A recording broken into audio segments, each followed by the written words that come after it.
Have you been wondering if you're neurodivergent yourself? Well, I was 40 years old before I realized that I was. Here's my story. Raising neurodivergent kids is messy, beautiful, and a lot. I'm Mary Ellen Yates, and this is Growing Together Neurodiversity at Home. Let's figure it out together. Okay, let's get started. I'm postpartum, 40 years old, with my new baby, scrolling Facebook, and a friend posts a short meme slash video that's of this woman that's kind of like, and then the text says, when you realize that your friends don't sort their Skittles by color and eat least to favorite. And I was like, yes, I do that. Not Skittles, but sweet tarts. That's my thing. There's all these little quirky things that I've had with food and with candy. And I always eat the thing I like the least first, and I save the best bite for last. And so it always annoys me when someone asks for a bite at the end or asks for the candy at the end of the box. I've had this candy all the way through. I've been suffering through these flavors that I don't even like because I don't want to waste them. And then now you're going to ask me when there's only the good flavors left? Drives me crazy. Big pet peeve. And so then I was like, and this is not scientific. This is not medical. This is just social media. But it got me thinking. And there's a lot of other things I do like that. So I was starting to think, am I neurodivergent? And so then I started, ADHD or doing the deep dive that goes down a million rabbit holes. And I don't even think I've come up out of the rabbit holes yet. But I was starting to see a counselor that helped me, gave me a lot of questionnaires and personality type things. And she definitely agreed that I have ADHD. I think there probably could be some other neurodivergent stuff going on there, but I will need to get further testing. And especially since neurodivergency runs in families and my kids have multiple diagnoses, but I'm still on that journey myself. So when I told my mom, she disagreed. She's like, no, you were fine. You had no issues. And she's like, you have to have ADHD as a kid to really qualify. Both my parents have ADHD. Plus, my younger sister had ADHD, but she had the more boy diagnosis ADHD, where she was always into things and active, and she had some learning struggles with that. So hers was very obvious. And for me, it was more of the silent stuff, which is a reason why a lot of women and girls don't get diagnosed or they get diagnosed way later because we're quieter and not demanding that attention and realize we're supposed to be telling someone all these symptoms because I thought I was neurotypical because I was told that all my life. And then once I figured it out that I wasn't, my mind was blown. And I still have a really hard time knowing what is neurodivergent and what isn't because I've always identified as neurotypical. So it's been an interesting journey, interesting self revelation. But I would like to talk about some of the things that I can recall as a kid that were signs that I was neurodivergent. I have a really hard time falling asleep. And to this day, I still have a really hard time. What works for me right now, which I know there's a lot of studies that say you shouldn't do this, but this is what works for me. And I have the TV on until I'm falling asleep.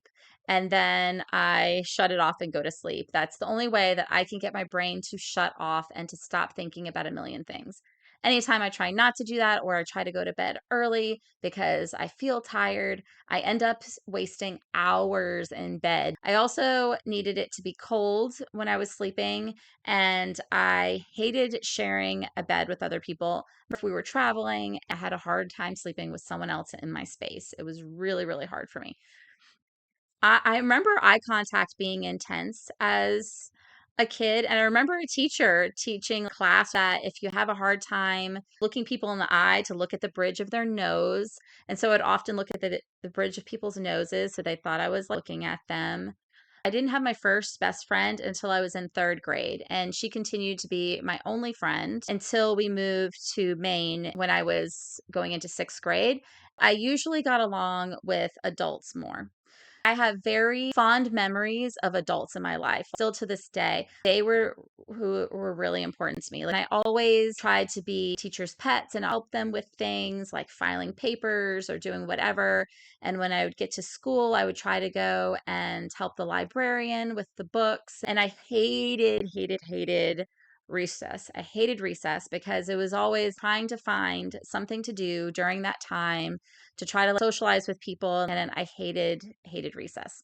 I also remember being stressed all the time. I've had headaches since I was a little kid. My mom would try massage therapists and craniosacral therapists and chiropractors and tons of different people to help with the physical pain. During school, often the teachers would give instructions to the whole class, and then it would just go right over my head. And I would either try to figure it out on the paper that I had, or I would always have to ask for what they were doing. Like they had to be talking directly to me, or I wasn't paying attention. Also, I never knew where the boundary of normal was or what the normal expectation was. There are many times in my school career where I went way beyond what I needed to do for projects, and would discover it after the project was over.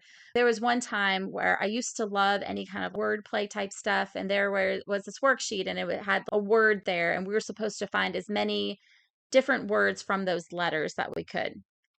And I went home, got the dictionary out, and went through the dictionary, the Webster Dictionary, and I was in max third grade at that time. And I put hundreds and hundreds of words. I used multiple sheets to put it together and stapled it for this teacher.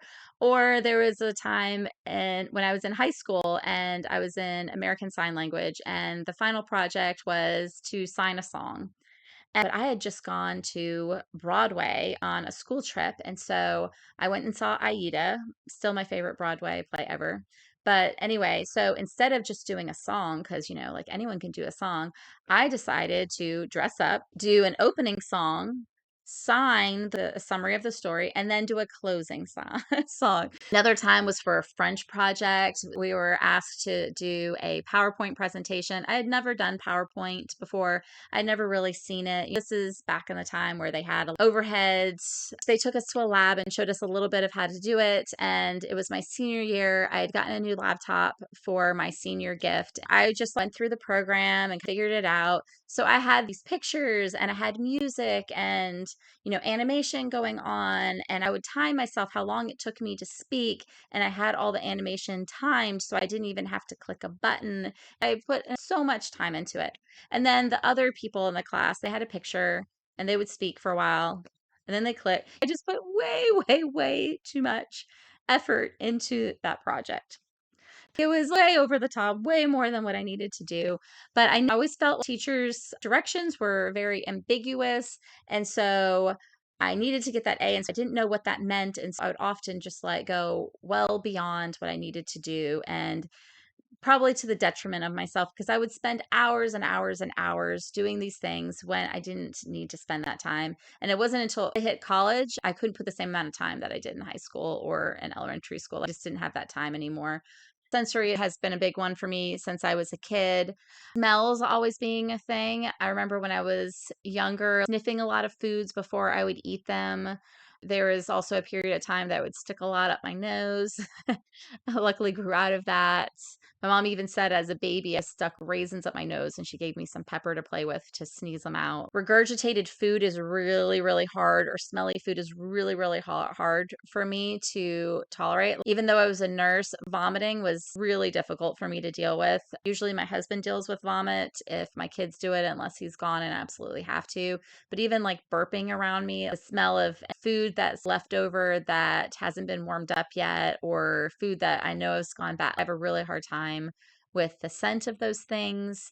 I'm pretty sensitive to smells of mildew or mold. And when I was pregnant, I would get instant nausea when I would be around women with perfume.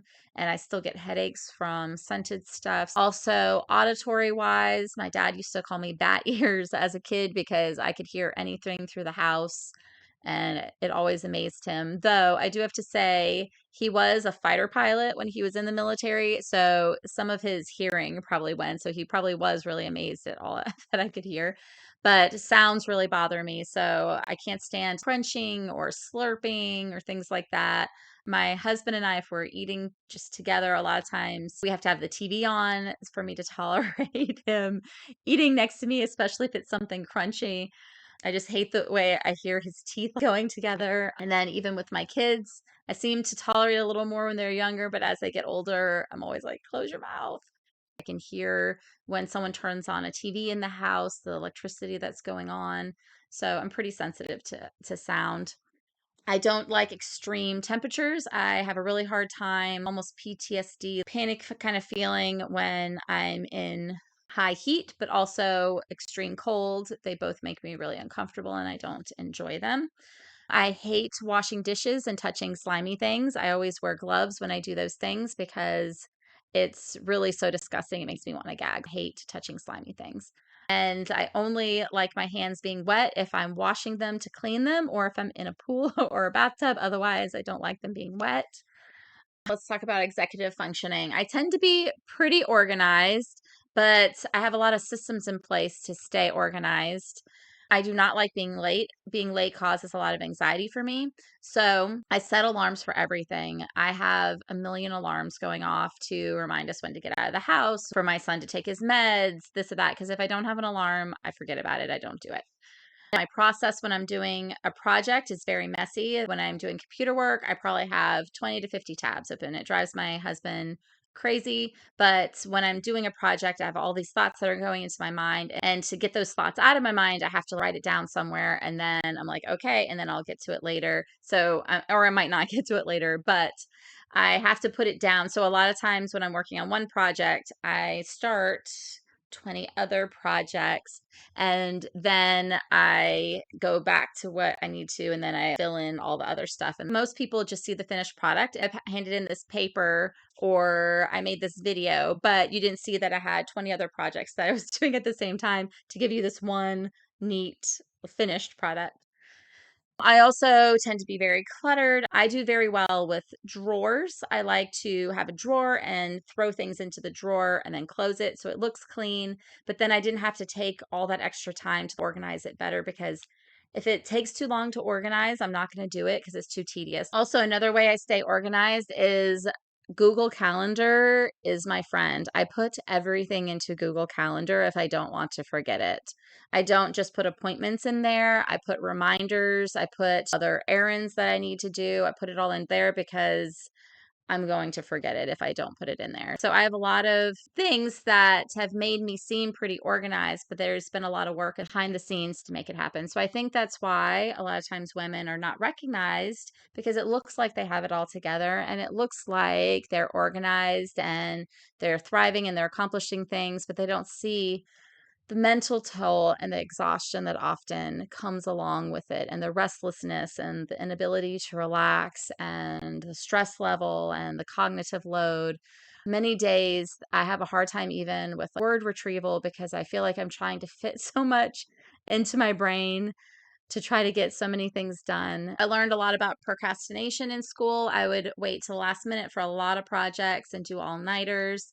That was easier when I was younger, but as I got older, it got harder. I remember once for one of my college classes starting a paper the night before and printing it off and then bringing it to class. Every semester, I would need a few days off from work to just sleep. I didn't read books, and I love books. I didn't read books for probably 2 or 3 years after I graduated college. I was so burnt out from the load of everything. I also worked full time while I was going to school. I didn't realize it was burnout at the time, but now looking back, it was definitely some burnout happening because of my overachieving personality and having to go, go, go. And to this day, I still don't listen to my body. And if I'm having an uncomfortable feeling, I just push through it and keep going because feelings are annoying and they're not productive. Impulsivity, I can often interrupt people when I'm talking. I'm trying not to do that. I'm often telling myself that over and over, don't interrupt. And so then I might not be paying attention to what they're saying. I often lose the person's name as soon as they tell me because I'm already trying to think in my brain something else. I hate small talk. I find small talk very draining for me. I like deeper conversations to really get to know someone. I find people very interesting and I like to get to know them. but I hate the small talk stuff. So I've noticed on days that I've spent maybe one on one or just with a couple of people, I feel energized by that time with that person. But then if I spend time mostly doing small talk with people all day or even just for a couple of hours, I come home feeling so drained and need time to myself. I'm also a people pleaser. I say yes a lot, even to the detriment of my health or my schedule and making things more chaotic instead of just saying no. It's very hard for me to do that. I think a lot of times we diagnose people when they're unsuccessful, but sometimes people are successful, but they don't see the cognitive load or how much effort that took for or the struggle that went along with that success. So, I think I've rambled on long enough. I would love to hear your experience and how old you were when you were diagnosed. I look forward to reading your comments, and I'll talk to you next time.